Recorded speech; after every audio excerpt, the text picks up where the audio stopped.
Bom, vamos falar um pouquinho agora sobre reabilitação traumato-ortopédica a nível hospitalar.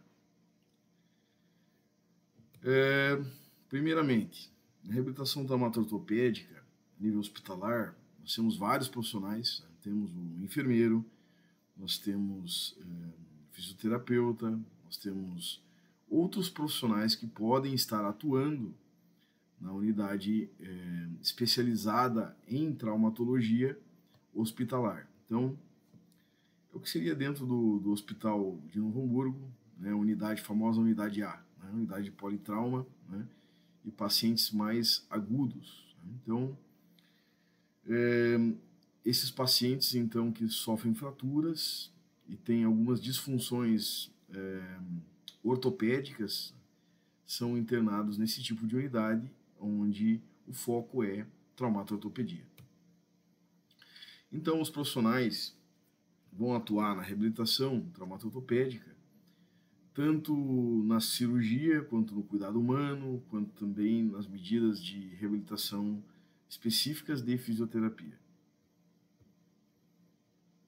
Bom, o paciente internado ele deve ser considerado, dentro do nosso sistema, de complexidade 1, C1. Então, o paciente, só por estar internado, ele é considerado complexidade 1, vista que o ambiente hospitalar é um ambiente de complexidade mais avançada, né? Então, nós podemos classificar esse paciente internado e ainda em 3 níveis, né? O paciente que está com cuidados baseados em intensivismo, C1A, o paciente que está em unidades convencionais, C1B, mas que requer cuidados especiais, em que ainda está, digamos, com alguma descompensação, uma dificuldade de compensação, e o C1C, o paciente já com uma complexidade menor, né? Os pacientes de pré-operatório e pós-operatório imediato, né, nos primeiros dias, né, digamos assim, um dia antes da cirurgia, né, pré-operatório imediato, e também o pós-operatório imediato deve ser considerado C1B. E após, então, o manejo de controle desses pacientes, então ele passa a ser C1C, né, um paciente já mais controlado em nível de complexidade, já próximo da alta, né? Então, o paciente, quando ele sai da complexidade 1, ele vai ter alta. Então, C2A já seria um paciente de alta, né? Sendo que na clínica ele é reavaliado com outro parâmetro de complexidade. Então, quais são as competências da RTO no hospital? Nós temos prevenção, né, de quê? Prevenção de aumento da restrição, então nós temos que dar mobilidade para esse paciente, prevenção da infecção, prevenção, isso que eu falo infecção, eu digo infecção, por exemplo, num fio de Kirchner, num fio de Steiner, em algo que esteja, por exemplo, um fixador externo, ou mesmo uma Elisaroff, né? Qualquer dispositivo que esteja, digamos, sendo implantado ou parcialmente implantado no paciente. Então, nós devemos ter um grande cuidado na prevenção, né? Então, esse é um cuidado da equipe multidisciplinar, onde também tem antibiótico terapia, etc. Outra competência importante é o diagnóstico, né? O diagnóstico feito, geralmente o paciente está assistido, né, ali nesse caso pelo médico, e aí tem outros médicos que são consultores, e também o fisioterapeuta é um consultor ali, né, mas tem o médico que é o assistente, né? Então, aquele profissional, ele gerencia o paciente. Então, o paciente é daquele profissional.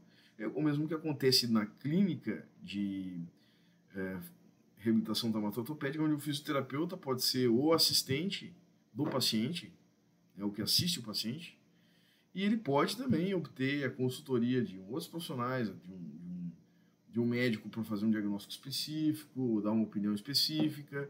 caminhar para o reumato, né, para fazer tratamento reumatológico, né? Então, o fisioterapeuta na clínica ele consegue ser o profissional assistente, né, o doutor assistente. Né? O prognóstico e a capacidade de prever o que vai acontecer com esse paciente, qual é a evolução, considerando os dados da patologia. Né? Trabalhar no controle da dor. Então, nós não vamos pensar somente na medicação, nós temos outros métodos de controle da dor. Trabalhei muito com agulhamento neuropático dentro do hospital, certo? E também a questão de manutenção, né? Aqueles pacientes que têm daqui a pouco alguma sequela ou que vão ter tem uma tendência a ter reinfecção com os pacientes de osteomielite, né? Então, muitas vezes eles sofrem internações recorrentes. Então, a gente tem essa questão da manutenção hospitalar para alguns pacientes com doenças graves, com doenças ósseas, né, metabólicas, insuficiência do tecido ósseo, que sofrem frequentemente por recorrência de fraturas, né, ou por processo de infecção, né, de infecção crônica que não cura, como osteomielite, né, que vão ter uma estratégia de manutenção. E outra competência bastante importante é a orientação para alta. Tá? Então, é muito importante a nossa figura na orientação para alta. Tá? Então, a orientação para alta e o reencaminhamento desse paciente para o serviço de reabilitação ortopédica. Aqui é uma fotinho da nossa equipe no hospital, na época era SOGAB, né? A gente coordenava o hospital municipal, com as 2 UTIs e também com as unidades de internação. Bom, quem é o paciente internado no hospital? Né? Esse paciente internado no hospital, ele tem, além de ter uma fratura, muito provavelmente, né, a reabilitação traumato-ortopédica, ele tem disfunção respiratória, ele tem disfunção motora, ele tem trauma ou politrauma, ele tem infecção, ele tem uma disfunção neural, né? Então, são várias possibilidades de disfunção desse paciente. Então, tem a questão do tempo de decúbito, né? Nós vamos pensar como um fisioterapeuta hospitalar, não somente como um especialista em traumatortopedia, a mobilidade, né? Devemos pensar, avaliar muito a estabilidade clínica, né? Verificar como é que está a adesão do tratamento. Às vezes o paciente é agressivo para o tratamento de reabilitação, não quer receber, né? E também sobre estar ou não consciente. Né? Esse paciente às vezes está induzido ao coma, numa unidade, né, de intensivo ou semi-intensivo. E a questão assim, do respeito às demandas desse paciente, né? Principalmente respeito à dor. Né? Não só a dor, mas libido e o desejo dele fazer o tratamento ou não. Né? Então são todas questões importantes do perfil do paciente. Então, esse paciente ele é um paciente muito fragilizado, ele está no leito. E por ser um paciente muito fragilizado, ele é difícil realmente de alcançar as demandas imediatas desse paciente, em muitos casos. Então, dentro da reabilitação traumato-ortopédica no hospital, nós temos o quê? Intervenção profilática, nós temos medida de controle da dor, sim, nós temos o agulhamento seco, nós temos a eletroanalgesia, né? Nós temos o posicionamento apropriado, né? O auxílio da medicação também, né, que deve ser bastante conversado isso com os clínicos, com a equipe de enfermagem, com os médicos. Né? Há intervenções corretivas, tá? O profissional da RTO como orientador, o profissional da RTO como um cuidador e também a avaliação radiológica. Isso é muito importante, a avaliação radiológica da nossa equipe, porque muitos casos, né, paciente internado, politraumatizado, muitas fraturas às vezes não são vistas. Né? Às vezes o paciente está com uma fratura na costela e a gente vai saber lá quando vai mexer no paciente. E o paciente tem muitas outras fraturas devido a um politrauma e algumas fraturas são omissas. Então, nós temos que saber avaliar bem radiologicamente, clínica e radiologicamente, porque a gente sabe que o paciente com politrauma, por exemplo, é um paciente que a gente vai corrigir o máximo de lesões desse paciente, né? Da mesma forma, a equipe cirúrgica de ortopedia vai fixar o máximo de fraturas possível. Né? Então, significa que pode ter algumas situações que não foi mexido, né? Por quê? Porque muitas intervenções, né, cirúrgicas, elas, em fraturas, por exemplo, elas podem levar a situações como uma inflamação sistêmica no corpo, né, como síndrome da angústia respiratória, etc. Então, a gente tem que saber que, às vezes, o tratamento cirúrgico ele também é muito agressivo para o paciente. Então, nós temos aqui a equipe, né, de reabilitação traumato-ortopédica, né? Esse rapaz aqui está no Japão, a moça está em Florianópolis trabalharam muito tempo comigo os dois e também atuavam no hospital, né? Então, o paciente aqui no pós-operatório imediato, já trabalhando uma corrente russa, né, trabalhando fortalecimento através da corrente russa, num pós-operatório imediato, né? 2 dias depois da cirurgia, né, de posicionamento da placa, já está fratura do fêmur, né, diáfise do fêmur, e já está fazendo reforço, né? Outros casos interessantes são os casos de infecção, né? Nós temos várias situações aí, temos o quadro de artrite séptica, né, que é um quadro assim que é muito comum em crianças, né?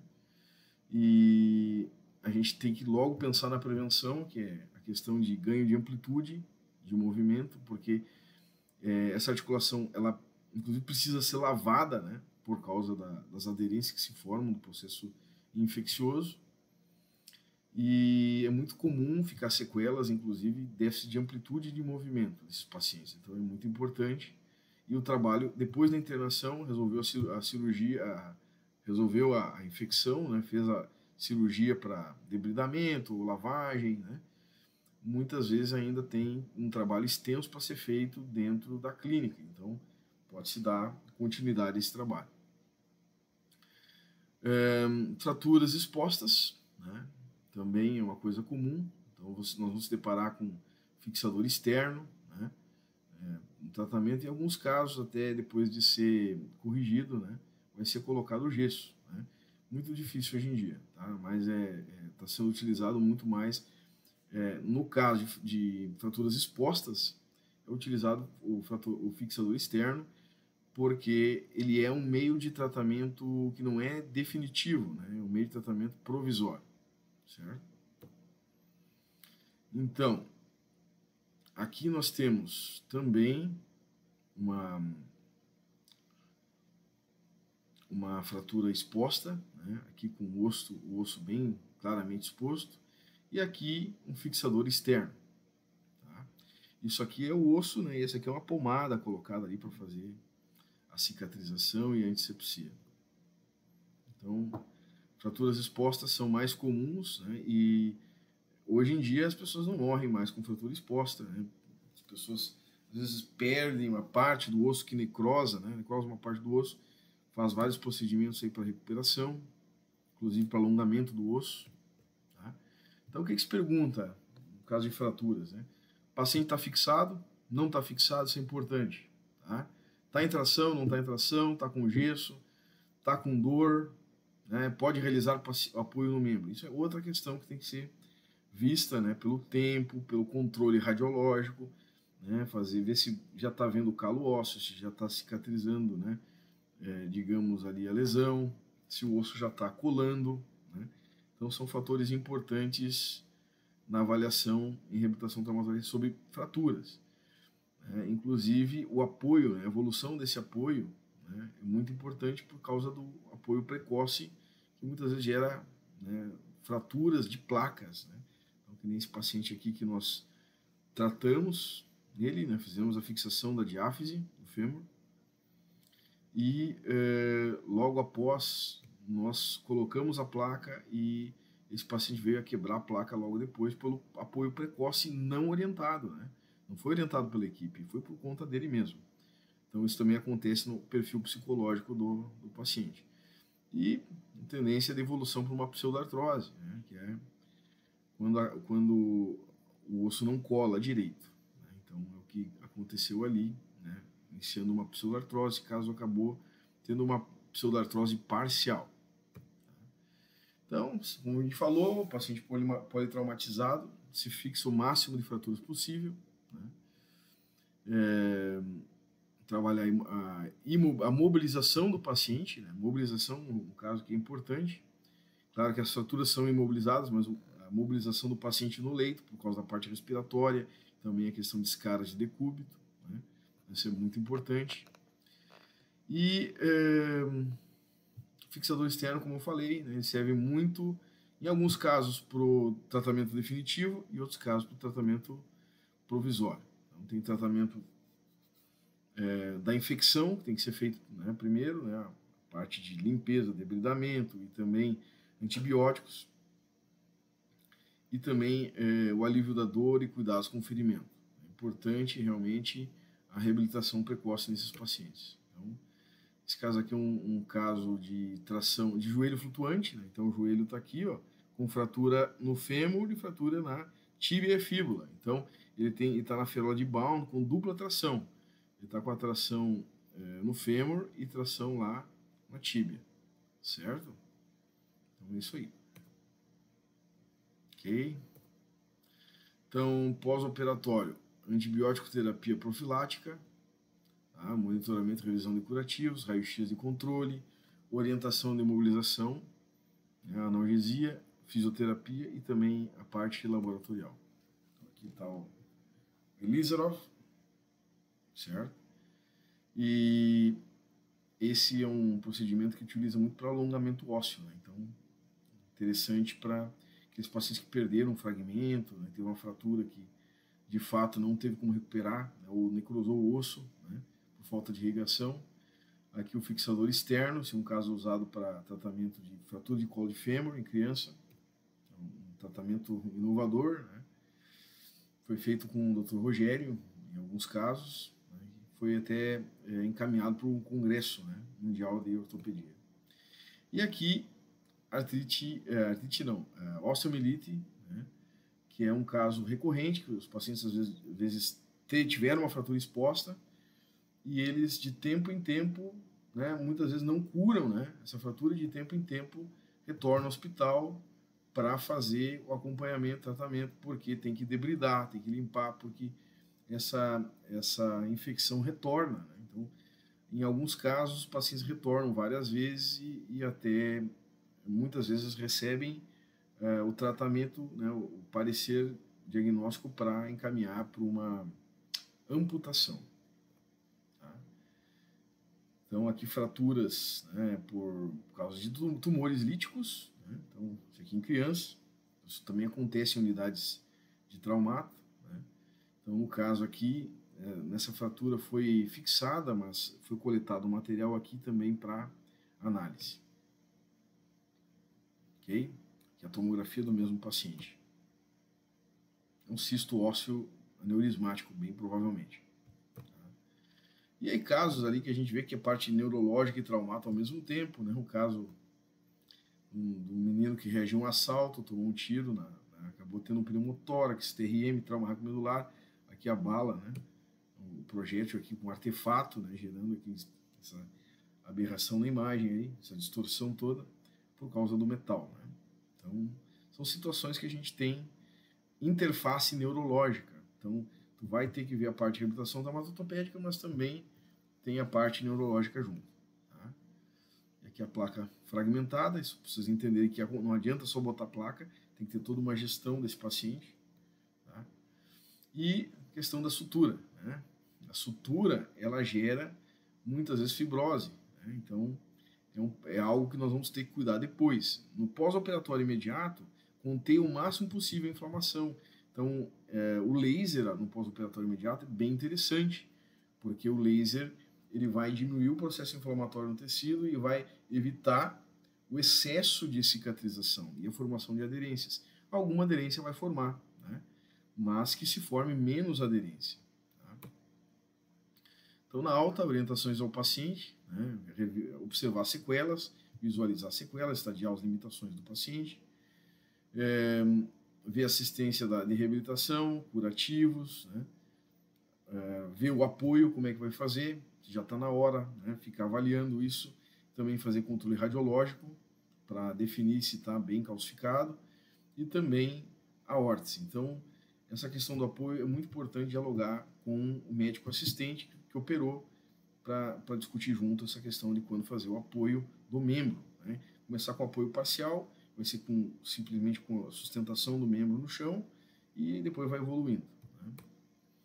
Então, depois disso, nós vamos para a clínica de reabilitação traumato-ortopédica, né? Aí já é outra conversa, é uma outra classificação de complexidade.